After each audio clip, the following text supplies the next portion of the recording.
Tsunami அலைகள் திருச்செந்தூர் முருகப்பெருமானின் சன்னதியை தாக்க முடியாமல் போனதற்கு 2 காரணங்கள் உண்டு. 2 கிலோமீட்டர் கடல் உள்வாங்கி சுனாமி அலைகள் எழும்பி பல உயிர் சேதம், பொருள் சேதம் ஆன போதிலும் முருகப்பெருமான் சன்னதியை ஒன்றும் செய்ய முடியவில்லை. இந்த 2 காரணங்களால், ஒன்று, வருண பகவான் முருகப்பெருமானிடம் நான் என் எல்லையை தாண்டி உங்களிடம் வரமாட்டேன் என்று செய்து கொடுத்த சத்தியம்.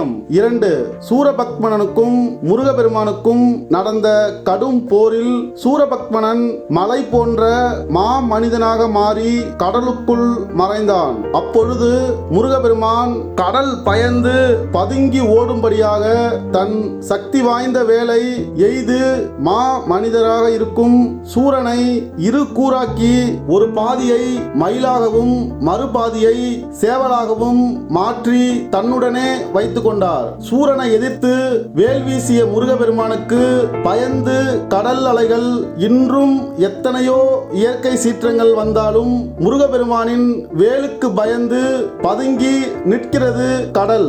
அசுரர்களை வதம் செய்த முருகப்பெருமானுக்கு அதே திருச்செந்தூரில் ஏற்பட்ட மன வருத்தம். அதை தீர்த்த சிவபெருமானை புகழ்ந்து பாடல்கள் பாடும் தீவிர சிவபக்தர் ஆதிசங்கரர். அவர் காச நோயால் அவதிப்பட்டு கொண்டிருந்தார். அவரிடம் சிவபெருமான் சொல்லியது, நீ திருச்செந்தூர் சென்று செந்தில்நாதனை புகழ்ந்து பாடு, உன் நோயிலிருந்து விடுபடுவாய் என்று கூறவே ஆதிசங்கரரும் திருச்செந்தூர் சென்று முருகப்பெருமான் முன்னின்று முருகப்பெருமானை மேலிருந்து கீழ்வரை பார்த்துவிட்டு அப்பனை பாடிய வாயால் இந்த சுப்பனை பாடுவதா என்று அங்கிருந்து கிளம்பிவிட்டார்.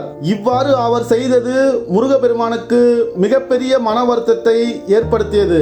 எல்லோரும் பிள்ளை வரம் வேண்டி சிவபெருமானிடம் வரம் கேட்பார்கள். ஆனால் சிவபெருமானே வரமாக வேண்டி பெற்ற பிள்ளை முருகப்பெருமான். அவருடைய வருத்தத்தை அப்பன் சிவபெருமானால் தாங்கிக் கொள்ள முடியவில்லை. உடனே சிவபெருமான் ஆதிசங்கரர் முன்பாக தோன்றி, ஆதிசங்கரா, நீ திருச்செந்தூர் ஆலயத்திற்குள் சென்று உன் கண்களை மூடி என்னை தியானி, பின் உன் கண்களை திற, அங்கு நிற்பது யார் என்று பார் என்று கூறவே ஆதிசங்கரர் கோவிலுக்குள் சென்று முருகப்பெருமானின் முன் நின்று கண்களை மூடி சிவபெருமானை தியானித்துவிட்டு கண்களை திறந்தார். அங்கு ஜடாமுடியோடு சிவபெருமான் நிற்பதை பார்த்த ஆதிசங்கரருக்கு அப்பொழுதுதான் புரிந்தது, சிவபெருமானும் முருகப்பெருமானும் ஒன்றே என்று. உடனே ஆதிசங்கரர் சுப்பிரமணிய புஜங்கம் பாடவே உடனே அவர் காச நோய் குணமானது. ஓம் முருகா.